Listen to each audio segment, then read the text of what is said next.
They had 4 kids, and they split up. And my mother got pregnant by another man. I'm the product of that relationship. Yeah. I found out at 21 that I was a stepchild. And if you, those of you who know my brother George, you know my brother Greg, and even my younger brother, they were all 6'3", light complexion and good looking. Well, I did keep the good looking. But I didn't get much more of that. Other than that, but I spent my time wondering why I was different. They could dance, I couldn't dance. They were out there, I wasn't out there. You know, but I want to tell you this, all this. I saw my mother have a nervous breakdown. I saw my sister have a nervous breakdown. And later on, my youngest sister, Cody, who you all know, or Carol, she lost her only son, 15 years old, drive-by shooting. He wasn't the target. When they came from the funeral, her and her second husband, it wasn't his child. And forgive my French for a minute, but he told her, your son is dead, you can get the fuck out now. My sister lost her only son. She lost her husband, her marriage, her home, her job, and her sanity. She had the presence of mind to get in a taxi and drive herself to a mental institution. You guys didn't know this when we were in high school, but I was functionally messed up. I was tore up from the floor, as they say. And I say all that to let you know, when I look back on my past and you ask me, what am I most proud of, what was the best thing? It was a class of 73.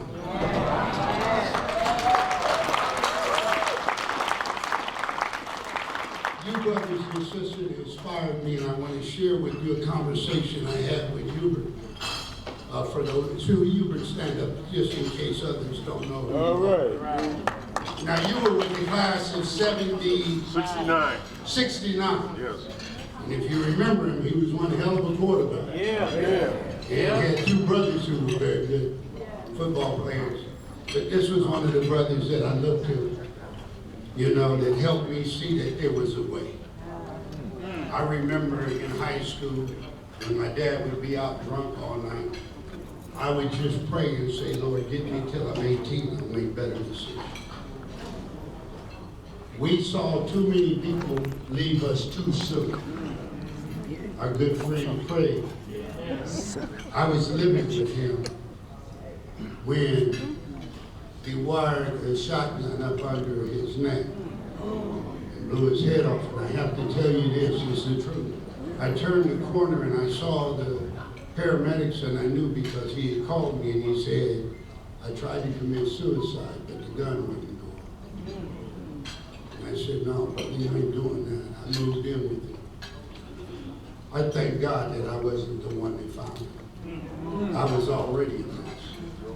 At 19, I went to the hospital trying to get them to admit me, and they didn't know what was wrong with me. They were probably wondering, probably a little of that, what is it called? Sherm. The Sherm. Yeah, the Sherm that I bought from Butcher.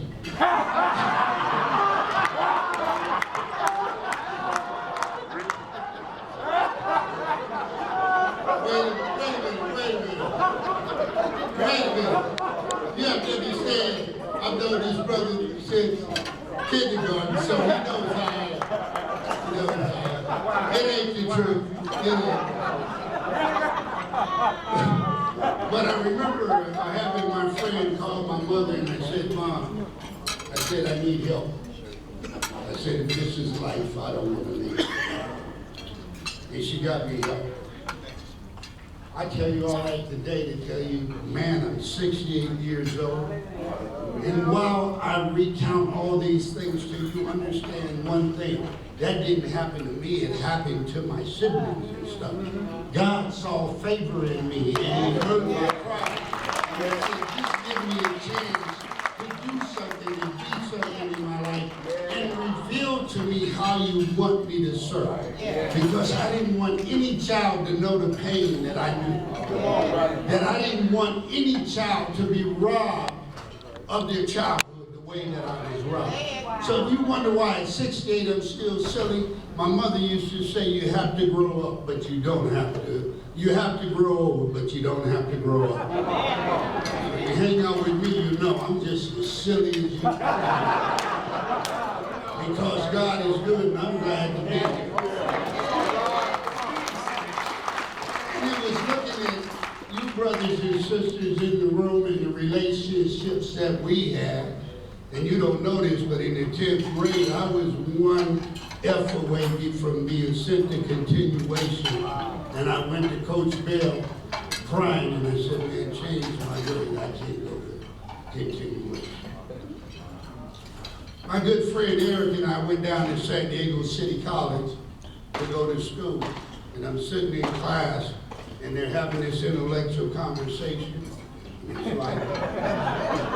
like rockets flying over my head.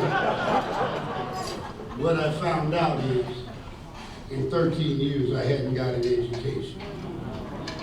It took me 17 years. I went back to Compton College. I took all the remedial English and math and everything you could imagine. It took me 17 years, but I graduated from college with my 1-year-old son in my arms. And in no time did I think that I wasn't going to finish. Neither of my brothers, my mother and father finished high school. I wanted my younger brother to know that he had a role model and that you could go somewhere. So it's by the grace of God. And when I tell you I love him, and I know that he's real, because of what I feel in my heart, I heard someone say, I don't know if it was yesterday in our meeting or today, my memory is shorter than my hearing. But I want you to know that when I look at Butch and Eddie and Daryl and Stevie and Eric, kindergarten, most people when you tell them, this is my friend from high school, people mark. These are my friends from kindergarten. And we here to profess that God is good. He's good all the time, and in every way. So what I would encourage you all to do is pray. Pray not only when it's bad, pray when it's good and thank you. Because no matter what you're going through, you're blessed. I've had 3 back surgeries and 1 neck surgery, and after the second surgery, we didn't know if I was going to walk again. They had to teach me. And I said, no, Lord, I've worked all my life. I want to travel the world. And he blessed me. Yeah. So I want to say thank you to each and every one of you. I love you from the bottom of my heart. Love you too, brother. We are seriously the best class. Oh, yeah.